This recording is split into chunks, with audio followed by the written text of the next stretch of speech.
Đây này các video videoនេះខ្ញុំនឹងបង្ហាញពីរបៀបប្រើ VIM ក្នុង Linux តាមរយៈពុទ្ទីចុះយើងចូលមកកាន់ពុទ្ទី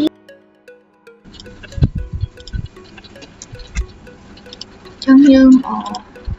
នេះជា IP របស់ CentOS យើងហើយយើងយក SSH ហ្នឹងមកហើយយើងចាប់ដាក់ open វាចុះយើងចូលមកកាន់ user យើងដាក់ password វាមកបន្ទាប់ពីយើងចូលមកកាន់ user ហើយយើងធ្វើការ create និង open file ជាមួយនឹង VM អញ្ចឹងយើងវាយពីខាង VM test.gt អញ្ចឹងយើងបានចូលមកកាន់ file VM ហើយអញ្ចឹងយើងចុច key A ឥឡូវយើងអាចវាយអក្សរដូចជា notepad បានហើយអញ្ចឹងយើងវាយពាក្យថា hello language ចំណាំហើយ welcome to VIM អញ្ចឹងយើងធ្វើការចុច key escape វាមកដើម្បីត្រឡប់ទៅកាន់ normal mode ហើយយើងវាយ WQ មកហើយ enter អញ្ចឹងយើងបានត្រឡប់អញ្ចឹង file របស់យើងត្រូវបាន save ហើយបានចេញពី VIM មកអញ្ចឹងយើងធ្វើការ check ទៅលើ file របស់យើងម្ដងថាបាន save ហើយនៅអញ្ចឹងយើងមកអញ្ចឹងយើងធ្វើការ save cat test.gt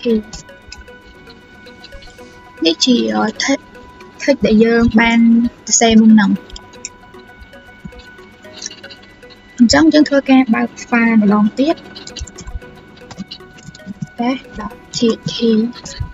ហើយយើងចុចអក្សរ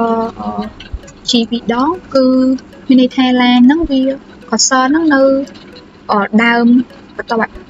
នៃ file របស់យើងហើយយើងចុចសញ្ញាដុល្លារគឺវានៅខាងចុងអក្សរហ្នឹង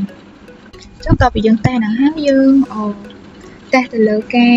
delete ម្ដងអញ្ចឹងយើងអាចចុច dd ពីរដងគឺលុបមួយបន្ទាត់អញ្ចឹងយើងចុចអក្សរ u វិញមកដើម្បី undo វាហើយយើងចុចអក្សរ x គឺលុបមួយតួអក្សរអញ្ចឹងវាបានលុបអក្សរ a ទៅបាត់ហើយអញ្ចឹងយើងចុចអក្សរ u វិញមកដើម្បី undo វាវិញហើយយើងចុច dw ដើម្បីលុបមួយពាក្យអញ្ចឹងវាបានលុបពាក្យអីយើងចុចអក្សរ u វិញមកដើម្បី undo វាវិញអញ្ចឹងឥឡូវខ្ញុំលុបពាក្យចោលសិនណាចឹងយើងចូលមកកាន់ការ copy ម្ដងអញ្ចឹងយើងចុចអក្សរ y ពីរដងដើម្បី copy បានម្ល៉េះអញ្ចឹងយើងចុចអក្សរ p គឺដើម្បី paste វិញអូខេយើងបានបញ្ចប់ការ copy paste ហើយអញ្ចឹងយើងចូលមកកាន់ search ម្ដងអញ្ចឹងខ្ញុំ search ពាក្យថា welcome អញ្ចឹងទៅអញ្ចឹងយើងវាយ slash welcome to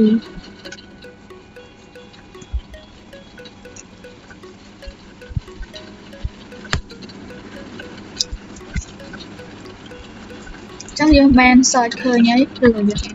này tha hello dương khơi file là dương thử search ấy